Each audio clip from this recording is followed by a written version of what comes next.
Hey there, friends.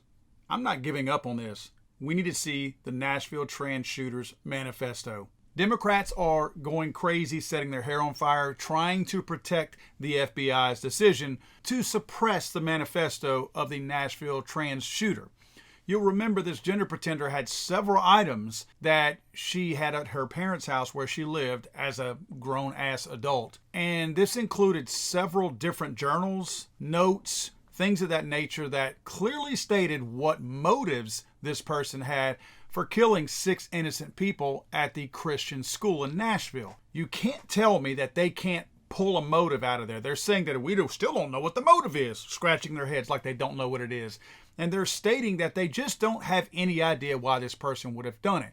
If you'll remember, when this shooting was taking place, they were talking about the fact that they had found manifestos and that clearly it had shown in this person's manifestos that they intended to target this school. They said that very early on that this school was targeted for a very specific reason and that all that was outlined in the manifesto. Now we're not hearing anything of that. They're starting to scrub this thing and get it clean to where nobody knows what's going on here, and they're starting to run cover for these people. One wacko in the city hall said that in the wrong hands that this manifesto would be astronomically dangerous. Can you tell me that you're a Democrat running cover without saying you're a Democrat running cover? Because you're trying to protect some of your people right here, and we're not falling for it. The White House is not helping any. You'll remember the White House invited the 3 wacko politicians in the Tennessee State House to the White House to celebrate them whenever they were on the floor and they took over this Tennessee State House, very much like what happened on January 6th with the insurrection.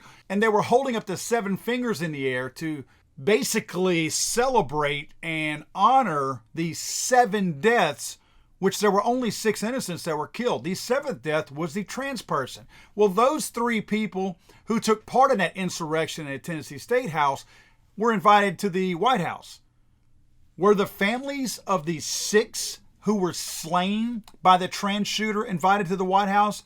No, not even a hint of it. But when you show your hand that quickly, that all you care about is the people who are touting your parroted gun control bullet points and not showing real compassion for the people who lost loved ones from a wacko who votes for you, that shows me and tells me everything I need to know about you and your cause. Now, one of the things they're talking about, we really got to watch out for this, is because they're saying that some of the things that this gender pretender in this manifesto put out would get further backlash and blowback on the trans community. So you're telling me everything I need to know. You're telling me, not that I'm justifying any kind of violence against trans, and we'll get on that in a minute, but you're telling me that there are things in there that will outrage people about what this person wanted to do to us old straight folk, us boring old straight folk.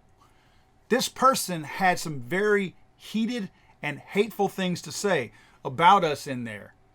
And that's why they don't want to see it or don't want us to see it, because they know that they'll get blowback. Now, talking about the violence against the trans community. First of all, the trans community is less than 1%. I think it's less than half of 1% of the population. And then they talk about all this new violence against all these trans people. Folks, it's not people like me and you committing any of these crimes or any kind of attacks against these trans people. You know who it is? It's their own people. It's their own trans people, and it's people in the gay community. Now, I'm not throwing shade on people in the gay community, because a lot of the people in the gay community have direct messaged me and said, we do not support these trans nut jobs and wackos. They're being sexually assaulted by their own kind. The number 1 percentage of people who are assaulting trans people are their own spouses, not us. Their own people are the ones who are assaulting them. And they're the ones who are creating this blowback on themselves, because they're these vigilant people out there doing this crazy thing that we're going to fight against the trans genocide. And they're talking about committing violence against anybody who doesn't believe in their little pretend game. So they're stoking up this number of violence against them that's not happening. This is not happening. There is not a spike and straight people attacking the trans community. That's not a thing. And if you ask me, why do we need to see the manifesto? I'll tell you why. First of all, it's a hate crime. It needs to be labeled as so, because this person targeted these people because they were Christians. That's again the blowback that they're fearful of right now. But this should be labeled as a hate crime. Don't get me wrong. I'm not falling for the stupidity of every crime is a hate crime. I understand that. They should all be hate crimes. The fact that we have anything labeled as a hate crime is absolutely stupid. But if you're going to put additional weights on something, a different type of murder, this is a really bad murder instead of a bad murder, it's a really bad one, then you deserve to have it put on this one also. Also, this is likely to be labeled as some form of terrorism. Now, I know you guys don't want that on the trans side, but your little friend down in Louisville, that was also terrorism. This person was trying to prove a political point by saying that gun control somehow or another is needed. So they killed people with a gun in order to prove that point. That's terrorism. That is trying to prove a political point and push a political narrative based on your violence. It's terrorism. That's exactly what that is. And finally, why do we need to see what's in the manifesto? Wouldn't you like to know if your name is on that list? And I don't mean you specifically as a person. I don't mean like me, Paul Glasgow, on that list. Wouldn't you like to know if this nutbag trans community of people, who obviously have a pretty close network because they communicate and a lot of them are following the same lead on a lot of this stuff, so you have to believe that they share information. They probably share the groups of people that they intend to target, like the Christians in the Nashville school. So wouldn't you like to know, as a special interest group of some kind, if your group is listed as a group of targeted people? Wouldn't it be nice to know? I mean, people are always, oh, we don't need a profile. Let me tell you something.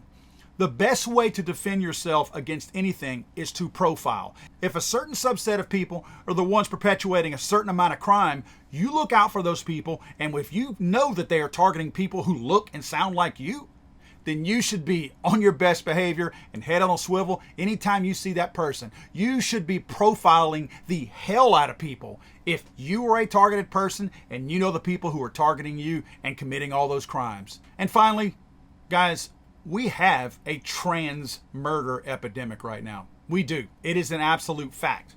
Colorado Springs shooter identified as non-binary. The Denver shooter identified as trans. The Aberdeen shooter identified as trans. The Nashville shooter identified as trans. We should all be smart enough to identify trends. This is a trend. And if we're too stupid to identify this as a trend and try to do something about it to prevent the next one from happening, then all we're doing is playing a political game here. Because these people truly don't care about safety if they hide this manifesto and the contents of it, and it could save somebody's life out there. I'm sorry, I thought this was America.